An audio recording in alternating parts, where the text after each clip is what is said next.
తరతరాలుగా అంతరాలను పెంచుతూ వస్తున్న ఒకే ఒక్క మాట మీరేమిట్లు లేవంటూనే దీనిపై చర్చలు రచ్చలు నరనరాన ఇంకిపోయాయి. ఇప్పుడు మరో దుమారం తెలుగు రాష్ట్రాల్లో సెగలు పుట్టిస్తోంది. మన పురాణాలను టచ్ చేస్తూ దేవుడి ముందరి కాళ్లకు బంధం వేసింది వాళ్లే అంటూ వాపోతోంది ఆ వర్గం. ఇంతకు మీరేమిట్లు ఇప్పుడు ఎందుకు రేగినట్టు?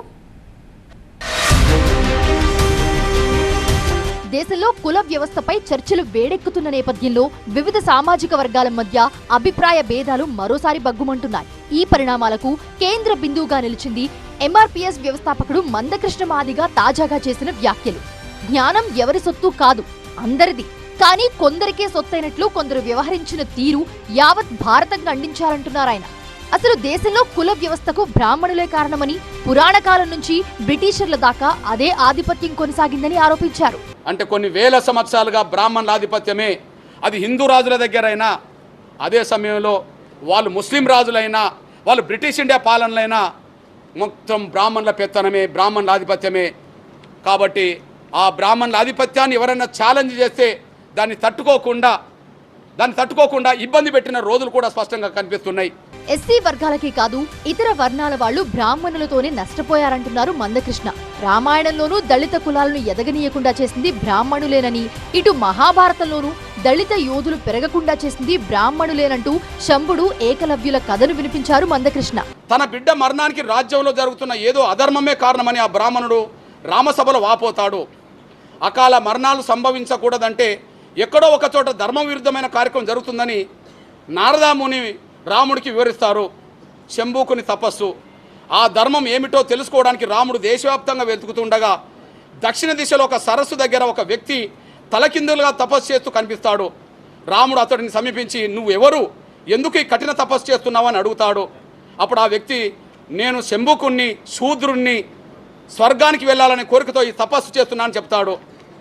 అప్పుడు ఆ కాలంలో వర్ణ ధర్మాల ప్రకారం శూద్రులు కఠినమైన తపస్సు చేయడం శాస్త్ర విరుద్ధం భావించబడేది.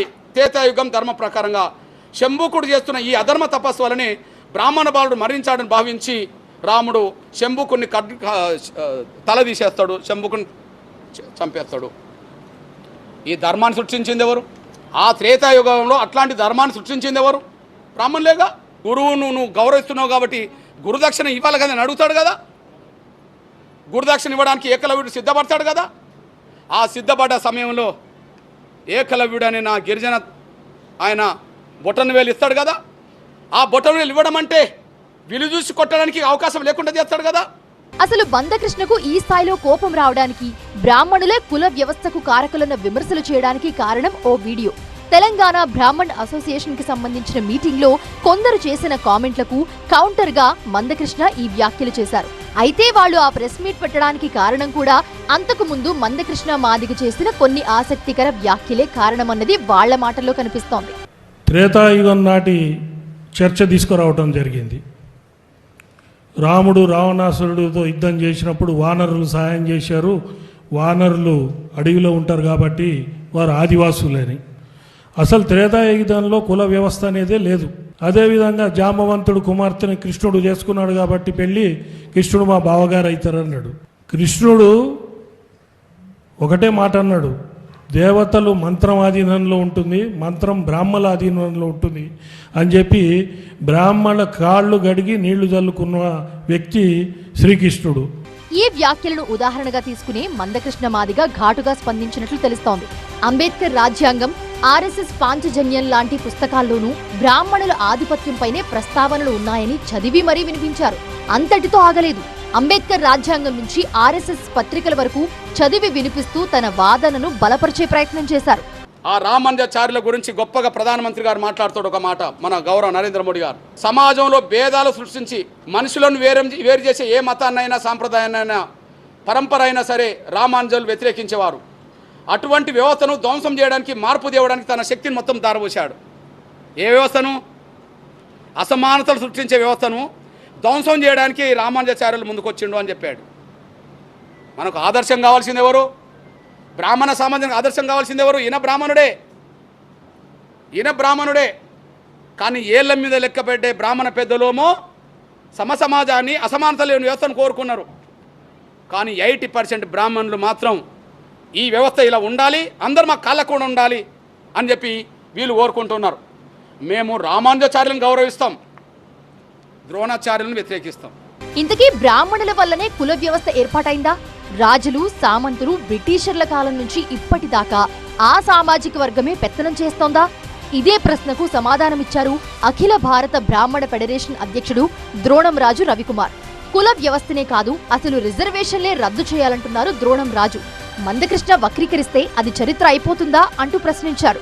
ఏదైతే మందకృష్ణ మాదిగ గారు ఈరోజు గుంటూరు ప్రెస్ మీట్లో చెప్పినట్టు కుల వ్యవస్థను రద్దు చేయడం మేమందరం కూడా స్వాగతిస్తాం. కుల వ్యవస్థని రద్దు చేసి రిజర్వేషన్ వ్యవస్థ రద్దు చేస్తే మటుకు మేము స్వాగతిస్తాం. మేము ఏ కులానికి వ్యతిరేకం కాదు. ఇంకోటి చెప్తున్నారు ఆయన, అసలు క్రైస్తవ మతంని వ్యాప్తి చేసింది మేమే అని. మరి మేము వ్యాప్తి చేస్తే మీరెందుకు జాయిన్ అవుతున్నారు? నిబద్ధత, నిజాయితీకి కేర్ ఆఫ్ అడ్రస్ బ్రాహ్మణులేనన్నది బ్రాహ్మణ సంఘాల వాదన. తక్షణమే తన వ్యాఖ్యలను ఉపసంహరించుకోవాలని, అసలు మీ పేరు వెనుక మాదిగాని ఎందుకు పెట్టుకున్నారని ప్రశ్నిస్తున్నారు. సుమారుగా 2-3% ఉన్నటువంటి బ్రాహ్మణుల మీద పడి ఏడ్చేటువంటి మందకృష్ణ మాదిగ గారు, ఇవాళకైనా మీరు కన్నులు తెరవండి. మీకున్నటువంటి ఆక్రోశాన్ని సరైనటువంటి వేలో మీరు ఉపయోగించండి. ఇన్నాళ్ళు భారతదేశానికి 70 సంవత్సరాలు పైగా వచ్చినటువంటి స్వతంత్రం వచ్చిన తర్వాత అమృతకాలం వైపు పయనిస్తున్నాం మనం. ఈ సందర్భంలో ఇన్నాళ్ళు స్వచ్ఛమైనటువంటి హిందూ మతంలో ఉన్నటువంటి దళితులు అనుభవించాల్సినటువంటి రిజర్వేషన్ని మతం మారినటువంటి వ్యక్తులు వాళ్ళు అనుభవిస్తూ ఉన్నారు. దాని మీద మీరు పోరాటం చేయట్లేదు. దళిత క్రైస్తవులు అంటున్నారు. దళిత క్రైస్తవులు అనే మాట అసలు రాజ్యాంగంలోనే లేదు. క్రైస్తవ్యాన్ని, మహమ్మదీయాన్ని రెండింటినీ కూడా గౌరవ అంబేద్కర్ గారు వ్యతిరేకించారు. ఎందుకంటే విదేశీ మతాలు వాటిలోకి వెళ్ళొద్దు అని చెప్పి వారు సూచించారు. అలా కాకుండా మీరు ఇవాళ ఆ మాట మాట్లాడటం అంబేద్కర్ గారిని అవమానించినట్టు. మేము దీన్ని తీవ్రంగా ఖండిస్తూ ఉన్నాం. మీ యొక్క అసమర్థతని, మీ యొక్క ఆక్రోశాన్ని బ్రాహ్మణ సమాజం వైపు రుద్దకండి దయచేసి. ఆదిశంకరుడికి జ్ఞానం నేర్పింది దళితుడే, రాజ్యాంగం రచించింది దళితుడే. జ్ఞానం ఎవరి సొత్తు కాదంటూ మందకృష్ణ మాదిగ మాటలకు గట్టి రియాక్షన్ వస్తుంది బ్రాహ్మణ సమాజం నుంచి. మరి పరస్పర వ్యాఖ్యల దుమారం ఆగుతుందా, సాగుతుందా అన్నది చూడాలి.